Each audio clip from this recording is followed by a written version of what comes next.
പ്രശസ്തനോ രാഷ്ട്രീയ നേതാവോ ഒന്നുമായിരുന്നില്ല MG ഉണ്ണി. പക്ഷേ MG ഉണ്ണി എന്ന് പറയുന്ന കപ്പടമീശക്കാരനെ അറിയാത്ത പാലക്കാട്ടുകാരുണ്ടാവില്ല. കഷത്ത് ഒരു ചെറിയ ബാഗും വെച്ച് കൊമ്പൻ മീശ പിരിച്ച് പാലക്കാട് നഗരത്തിലൂടെ ആടി നടന്നു പോയിരുന്ന ഒരു മനുഷ്യൻ. ആരായിരുന്നു MG ഉണ്ണി? MG ഉണ്ണി പാലക്കാട് സ്പോർട്സ് കൗൺസിലിൻ്റെ പ്രസിഡൻ്റായിരുന്നു. ക്രിക്കറ്റ് അസോസിയേഷൻ്റെ പ്രസിഡൻ്റായിരുന്നു. അതേസമയം പാലക്കാട് ആദ്യകാലത്തുണ്ടായിരുന്ന കേരള തിയേറ്ററിൻ്റെ മാനേജരായിരുന്നു. കായിക രംഗത്ത് എന്ത് പരിപാടി നടന്നാലും, ഫുട്ബോളായാലും ക്രിക്കറ്റായാലും വോളിബോളായാലും അവിടെ ഉണ്ണിയേട്ടൻ എന്ന MG ഉണ്ണി ഉണ്ടാവും. മാധ്യമ സുഹൃത്തുക്കളുടെ ഒരു ഇഷ്ടകഥാപാത്രം കൂടിയായിരുന്നു MG ഉണ്ണി. കാരണം വൈകുന്നേരങ്ങളിൽ 100 മില്ലിയും പിടിപ്പിച്ച് ഉണ്ണിയേട്ടൻ പത്രാഫീസുകളിൽ വാർത്താക്കുറിപ്പുകളുമായി എത്തും. പക്ഷേ MG ഉണ്ണി ഇത് മാത്രമായിരുന്നില്ല. MD വാസുദേവൻ നായരുടെയും OV വിജയൻ്റെയും ഒപ്പം വിക്ടോറിയ കോളേജിൽ പഠിച്ചിരുന്ന MG ഉണ്ണി അവരുടെ സുഹൃത്തു കൂടിയായിരുന്നു. ആദ്യകാല സോഷ്യലിസ്റ്റ് നേതാവായിരുന്ന K വിജയരാഘവൻ, O രാജഗോപാൽ തുടങ്ങിയ രാഷ്ട്രീയ നേതാക്കളും MG ഉണ്ണിയുടെ സമകാലീനരായിരുന്നു. 84 കാലത്ത് കേരളകൗമുദിയിൽ എത്തുമ്പോൾ മുതൽ എൻ്റെയും സുഹൃത്തായി മാറി ഉണ്ണിയേട്ടൻ. MD വാസുദേവൻ നായരുടെ അസുരവിത്ത് എന്ന കഥയിലെ കഥാപാത്രത്തെ അനുസ്മരിപ്പിക്കുന്ന ഒരു വ്യക്തിയായിരുന്നു MG ഉണ്ണി. അസുരവിത്ത് എന്ന് MD ആ കഥയിൽ വിശേഷിപ്പിക്കുന്ന കഥാപാത്രം ഒരുപക്ഷെ MG ഉണ്ണി തന്നെ ആയിരിക്കണം. MDയുടെ കഥകളിലെ കഥാപാത്രം മാത്രമല്ല, MD വാസുദേവൻ നായർ എന്ന പ്രശസ്തനായ നോവലിസ്റ്റിൻ്റെ, കഥാകൃത്തിൻ്റെ, പത്രാധിപരുടെ ആദ്യത്തെ പ്രസാധകൻ കൂടിയാണ് MG ഉണ്ണി. കോളേജിൽ പഠിക്കുന്ന കാലത്ത് MD ആദ്യമായി എഴുതിയ രക്തം പുരണ്ട മൺതരികൾ എന്ന കഥാ സമാഹാരം പുറത്തിറക്കിയത് MG ഉണ്ണിയായിരുന്നു. MG ഉണ്ണിക്ക് ചീട്ട് കളിച്ച് കിട്ടുന്ന കാശ്, വിദ്യാർത്ഥികളിൽ നിന്ന് പിരിവെടുക്കുന്ന കാശ്. അപ്പോൾ അന്ന് തന്നെ MG ഉണ്ണി ജൂനിയർ വിദ്യാർത്ഥികളെ പേടിപ്പിക്കുകയും സീനിയർ വിദ്യാർത്ഥികളുടെ നേതാവായി നടക്കുകയും ചെയ്യുന്ന ഒരു അസുരവിത്തായിരുന്നു. അപ്പോൾ അങ്ങനെ ചീട്ട് കളിച്ച് സമ്പാദിച്ച പണം കൊണ്ട് തൻ്റെ സഹപാഠിയായിരുന്ന MD വാസുദേവൻ നായരുടെ ആദ്യ പുസ്തകം പുറത്തിറക്കിയ പ്രസാധകനാണ് MG ഉണ്ണി. OV വിജയനാകട്ടെ MG ഉണ്ണിയുടെ അടുത്ത സുഹൃത്തായിരുന്നു. എഴുത്തുകാർ എന്ന നിലയിൽ പാലക്കാട് എത്തും മുമ്പ് തന്നെ OV വിജയനെയും MDയെയും ഒക്കെ വായനയിലൂടെ അറിയാമായിരുന്നെങ്കിലും ഈ രണ്ട് പ്രതിഭകളെയും എനിക്ക് പരിചയപ്പെടുത്തിയതും അവരോട് അടുപ്പമുണ്ടാകാൻ ഇടയാക്കിയതും ഉണ്ണിയേട്ടനായിരുന്നു. OV വിജയൻ്റെ വീട്ടിലേക്കായാലും MDയുടെ താമസ സ്ഥലത്തേക്കായാലും ഞാൻ പല ഘട്ടങ്ങളിൽ പോയിട്ടുള്ളത് ഉണ്ണിയേട്ടനോടൊപ്പമാണ്. ഓർക്കുന്നത്, ഉണ്ണിയേട്ടൻ മരിക്കുന്നതിന് 4-5 വർഷം മുമ്പ് അദ്ദേഹത്തിൻ്റെ ഒരു 82ാം പിറന്നാൾ ദിവസം ഈ രണ്ട് പ്രതിഭാശാലികളും മീഡിയ സെൻറ്ററിൽ വന്നിരുന്നു. ആദ്യം വന്നത് OV വിജയനാണ്. OV വിജയൻ അന്ന് അസുഖബാധിതനായി കുന്നത്തൂർ മേടിലെ വാടക വീട്ടിൽ താമസിക്കുന്ന കാലം. ഡോക്ടർ തെരേസയും OV വിജയനും ഉണ്ടായിരുന്നു. അപ്പോൾ ഉണ്ണിയേട്ടൻ്റെ പിറന്നാൾ ഞങ്ങൾ ആഘോഷിക്കുന്നു എന്നറിയിച്ചപ്പോൾ OV വിജയൻ സമ്മതം അറിയിച്ചു.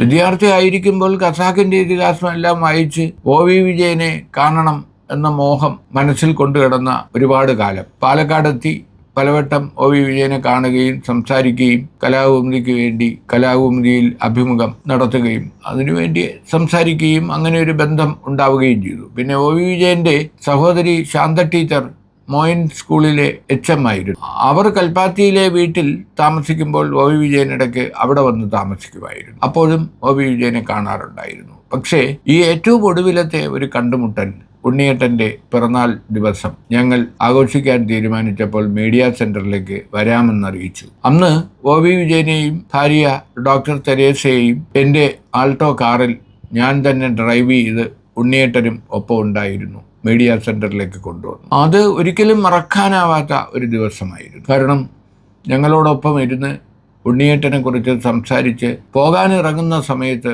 പെട്ടെന്ന് അദ്ദേഹത്തിന് വയ്യായ്മ തോന്നി. അപ്പോൾ ഭാര്യ തെരേസ എന്നോട് കൈകൊണ്ട് ഇങ്ങനെ കാണിച്ചു. OV വിജയനെ പിടിക്കണമെന്ന് ആണ് പറഞ്ഞെന്ന് കരുതി ഞാൻ പിടിക്കാൻ ശ്രമിച്ചു. അപ്പോൾ പറഞ്ഞ് അങ്ങനെയല്ല, അദ്ദേഹത്തെ എടുത്ത് കാറിനരികിലേക്ക് കൊണ്ടുപോകണം, കാറിൽ ഇരുത്തണമെന്ന് പറഞ്ഞു.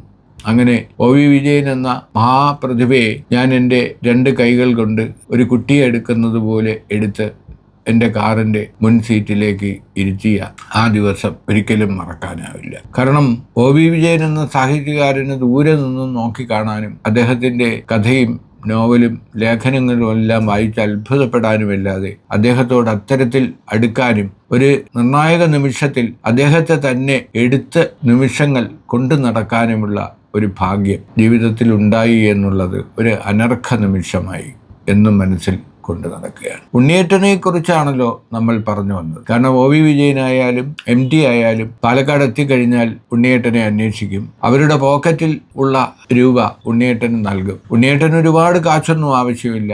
എത്രയാണോ അവർ നൽകുന്നത് അത് വാങ്ങിച്ച് ഉണ്ണിയേട്ടൻ, അന്ന് ചാരായ നിരോധനം ഇല്ലാത്ത കാലമാണ്, ഇടയ്ക്ക് 100 മില്ലി അടിച്ച് അങ്ങനെ പാലക്കാടൻ കാറ്റ് പോലെ നടന്നു പോകുന്ന ഉണ്ണിയേട്ടനെ കുറിച്ച് പറയുമ്പോൾ ഒരു കാര്യം കൂടി ഓർമ്മയുണ്ട്. കാരണം ഇതേ പിറന്നാൾ ആഘോഷം തന്നെ നടക്കുന്നതിനിടയിൽ MGയും വന്നു. MG അന്ന് കോസ്മോപൊളിറ്റൻ ക്ലബിൽ താമസിക്കുകയായിരുന്നു. MGയെ ഇതുപോലെ തന്നെ ഞാനും ഉണ്ണിയേട്ടനും കൂടെ പോയി മീഡിയ സെൻറ്ററിലേക്ക് കൊണ്ടുവന്നു. അന്ന് MG അസുരവിത്ത് എന്ന് പറഞ്ഞുകൊണ്ട് ഉണ്ണിയേട്ടനെ കുറിച്ച് സംസാരിക്കുകയും ഒരു പക്ഷേ ഈ അസുരവിത്ത് എന്നെ കണ്ടെത്തിയിരുന്നില്ലെങ്കിൽ ഞാനെന്ന എഴുത്തുകാരൻ ഉണ്ടാകുമായിരുന്നില്ല എന്ന് തുറന്നു പറയുകയും ചെയ്തു. അങ്ങനെ MG ഉണ്ണിയെക്കുറിച്ചുള്ള ഒരുപാട് ഓർമ്മകളുണ്ട്. ജൂനിയർ നാഷണൽ ഫുട്ബോൾ മത്സരം നടക്കുന്ന കാലം എൻ്റെ സുഹൃത്തു കൂടിയായ കേരളകൗമുദിയിലെ രവി മേനോൻ അത് റിപ്പോർട്ട് ചെയ്യാൻ പാലക്കാടെത്തിയ സന്ദർഭത്തിൽ രവിയും ഉണ്ണിയേട്ടനുമായി തമാശകൾ പറഞ്ഞ് എല്ലാവരെയും രസിപ്പിക്കുന്നത്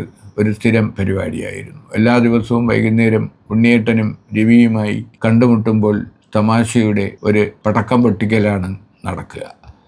അതുപോലെ തന്നെ സ്പോർട്സ് ലേഖകനായിരുന്ന K. കോയ, സിംഗപ്പൂരിൽ കമ്മ്യൂണിസ്റ്റ് പാർട്ടി സംഘടിപ്പിക്കാൻ നടന്ന K. കോയ ദേശാഭിമാനിയിൽ നിന്ന് പിരിഞ്ഞ ശേഷമാണ് കേരളകൗമുദിയിലെത്തുന്നത്. അപ്പോൾ കോയ സാർ ഫുട്ബോൾ കളിയും മറ്റും റിപ്പോർട്ട് ചെയ്യാൻ എത്തുമ്പോഴും ഇതുപോലെ ഉണ്ണിയേട്ടനുമായി ഉള്ള കൂടിക്കാഴ്ചകളുണ്ടാവും. K. കോയ വളരെ ഗൗരവത്തോടെ സംസാരിക്കുന്ന സീനിയറായ ജേർണലിസ്റ്റ്. അപ്പോൾ കോയ സാറിനാണെങ്കിൽ മദ്യപാനം എല്ലാം പാടില്ലാത്ത ഒന്നാണ്. കാരണം കമ്മ്യൂണിസ്റ്റ് പ്രായമായതിനു ശേഷവും പത്രരംഗത്ത് വന്നതിന് ശേഷവും മദ്യപാനികളെ ദൂരത്ത് നിർത്തുന്ന സ്വഭാവമായിരുന്നു കോയ സാർ. എന്നാലും ഉണ്ണിയേട്ടൻ അതൊന്നും വകവയ്ക്കാതെ കോയ സാറുമായി ഇടപഴകാനും സംസാരിക്കാനും ശ്രമിക്കും.